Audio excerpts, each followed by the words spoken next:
Good afternoon. Today is 9/11, 24 years after the horrible scene that we have all observed.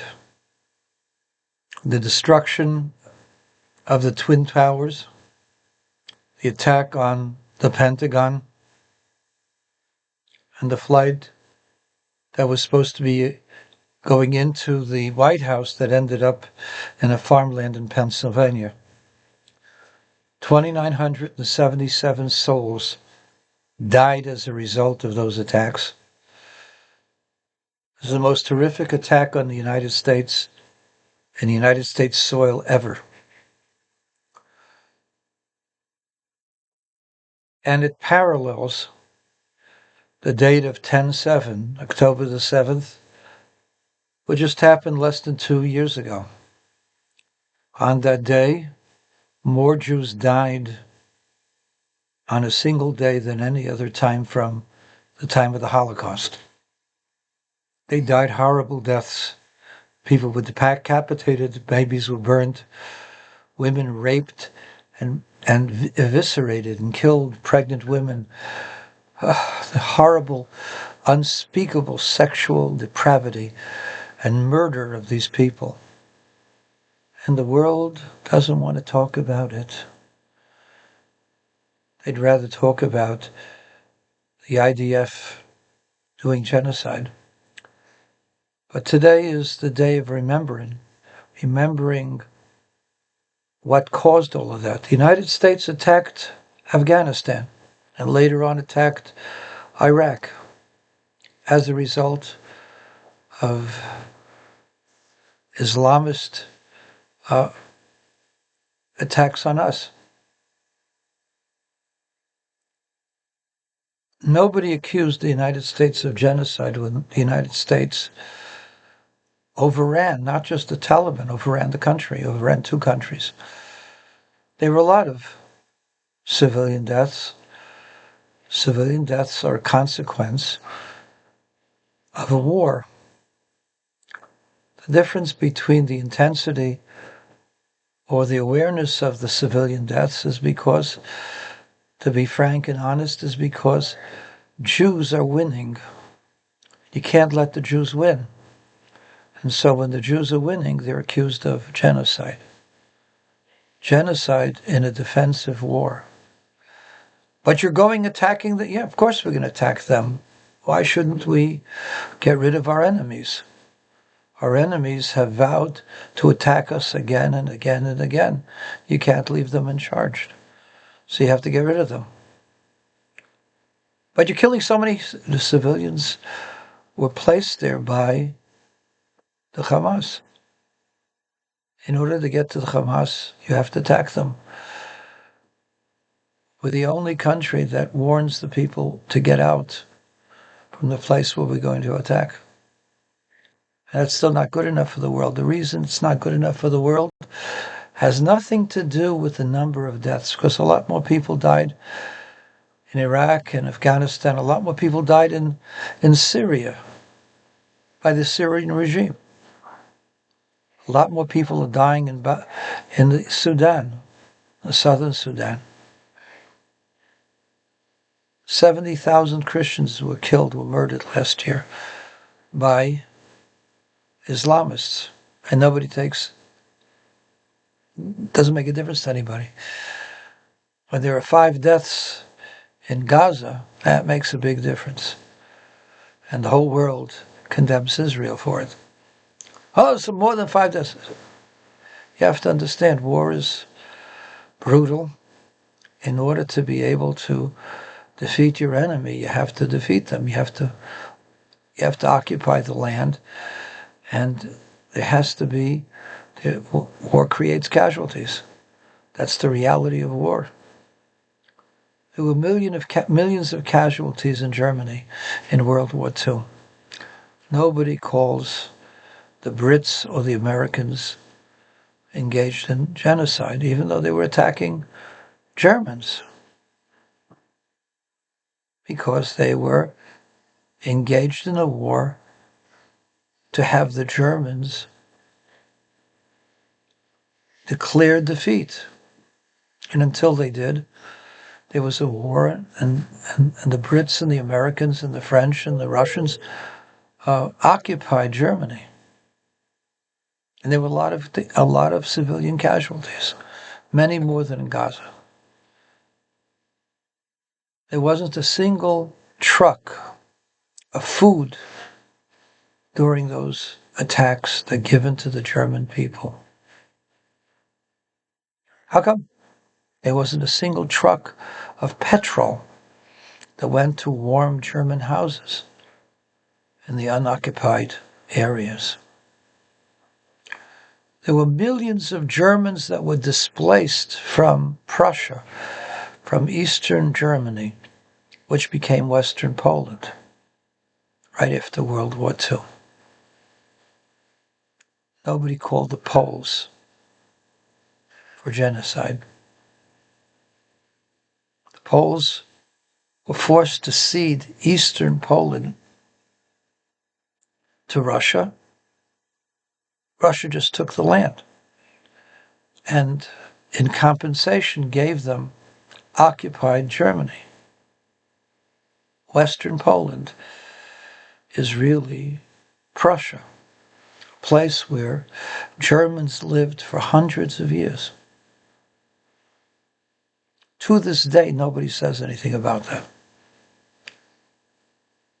But when a Jew builds a house in an area called Hebron, it creates worldwide derision and critique. The reason for it is anti-Semitism. The land belongs to the Jews, and a Jew is building a home in his ancient homeland, the homeland of Abraham, Isaac, and Jacob, and the 12 tribes.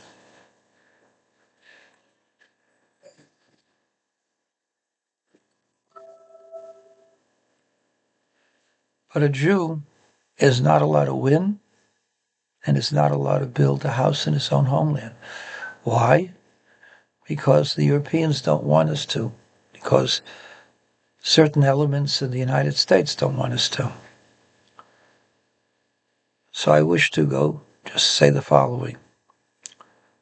Just as when the United States was attacked, it had a right to destroy those who attacked them. And unless the government of Afghanistan would give them up, they were going to attack Afghanistan, and they did. It was a bloody war. A lot of soldiers died, and a lot more civilians died. They did the same in Iraq. Doesn't mean that it was justified. It's irrelevant. The United States felt it was justified because they were going to be attacked by those people. Here we're attacked every single day. For the last 30 years, rockets have fallen in the southern part of Israel, making the southern part of Israel almost uninhabitable on a regular basis. Northern part of Israel was under attack by Hezbollah for the last 20 years. Northern part of Israel was made uninhabitable by those rockets. Enough's enough. People have to live in their country, have a right to live in their country, have a right to peace and a right of freedom of movement. The argument goes, but the Palestinians have a right to a land. No, they don't. Do the Basque have a right in occupied Spain? Did anybody declare recognition of the Basque Republic? Did anybody in the West declare that Ulster was now a separate entity? Of course, there's some people in Northern Ireland who want to be part of England, part of the United Kingdom. A lot of others didn't want it. They want to be part of Ireland.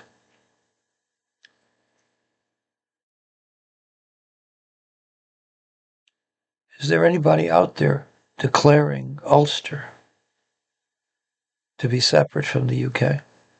The answer is no. Why? Because the UK is the sovereign. In this case, God is the sovereign. The land of Israel belongs to the people of Israel. That's what God promised. And it's the word of God which is eternal. It says so in the Bible. It says so in the Quran. So now, I want to add just a little postscript to this. Charlie Kirk was a great man. I didn't agree with him religiously, obviously.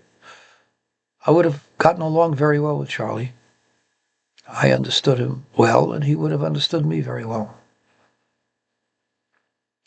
He was a man of deep faith, real deep faith. He understood why to believe in God. He understood the principles upon which this country was built, the United States, which I'm part of. I believe in those principles as well. He understood that there is no place as a haven for the Jewish people, ultimately, than the land of Israel, which was given to the people of Israel by God himself. He recognized that, and that there is no such thing as Palestine. Palestine is a myth. There is no area called Palestine. There never was a country, and isn't a country called Palestine. The area where they are settled, the capital of where the PA is settled, is Nablus. That's Shechem. Shechem is mentioned dozens of times, if not hundreds of times, in the Torah, in the Bible. It's a place where Joseph lived, where the tribe of Manasseh and Ephraim lived. It's an area which was the land of the 12 tribes of Israel. There was never a place called Palestine, not in the history of the world. The word Palestine comes from Philistia, which is the land of the Philistine, which is, by the way, Gaza. And had 5 other cities, 5 sister cities. The land of Gaza included Ashkelon, which is now part of Israel, and Gaza, which was captured by Israel and occupied by the kings of Israel for hundreds of years, and was part of Israel. So even the land called Gaza is really Israel. It's not Palestine. Philistia is non-existent. The people of Philistines don't exist today. They were Greeks in their origin. They came from Crete and Cyprus. That's where they came from. Those people aren't there anymore. The people who live in Gaza are Arabs. Arabs from here, from there, from Libya, from Iraq, from Syria, from Morocco, from Tunisia, from every other place, every other country. They were not original settlers. Very few people are original settlers in Gaza from the 10th century, 11th century, from the 6th century. Very few Arabs who live there are original settlers. What I can tell you is also that many Jews lived there for 2,000 years. Jews lived continuously there till they were expelled in 1948, 49, 50 by the Egyptians. The Egyptians made Gaza Judenrein. They ultimately made Egypt Judenrein. The last 50,000 Jews who lived in Egypt were expelled by Nasser after 56, when he had this terrible defeat by the Israelis. Today, there's a couple of dozen Jews left in Cairo. And Jews were there. almost 2,000 years, for 2,000 years. So you talk about ethnic cleansing, think about it. Jews lived in Cairo for 2,000 years. There's barely 10, 12 Jews left. Jews lived in Gaza for 2,000 years. There are no Jews in Gaza. Who's involved in ethnic cleansing? They are. Charlie Kirk was a man who understood truth. And because he understood truth, they wanted to silence the truth because they couldn't argue with him. The man who shot Charlie, you could say he was a coward. He wasn't a coward. He went and shot a man, cold blood, with a rifle. You could say he was a coward because he didn't offer Charlie the opportunity to defend himself and attack him. That was his cowardice. But a murderer is not a coward. A murderer is a murderer. He's a murderer. The reason he killed Charlie is because he couldn't defeat Charlie in an argument. The reason why the left is gloating is because they got rid of somebody who they couldn't defeat in an argument. I haven't seen a single person, a single man on the left who was able to engage Charlie and defeat him in an argument. There have been thousands of different clips. Charlie was a man of truth. I don't agree with Charlie's personal beliefs. I'm a Jew. I believe as a Jew. Charlie was a man of truth. Charlie was a man who could get along with other people. And we all, Jewish people, and even the Arabs, lost a friend because Charlie was not a person to demean others because they didn't believe like him. He believed in dialogue, and he believed in trying to show the other person that there was another view, that there was another perspective, and maybe you should consider it. And that voice of reason has been silenced. And that's tragic. The tragedy of Charlie Kirk, I can't say it's worse than 9/11, but there is physical death and destruction, and there is spiritual death and destruction. The death of Charlie is a spiritual 9/11. It's the death of reasonability, of the ability to engage people in a courteous, thought-out way. And this is a challenge. Challenge to all of you out there, those who dislike Charlie Kirk, and those who dislike what I'm saying over here. Okay, as Charlie would say, prove me wrong. Tell me where I'm wrong. I challenge you.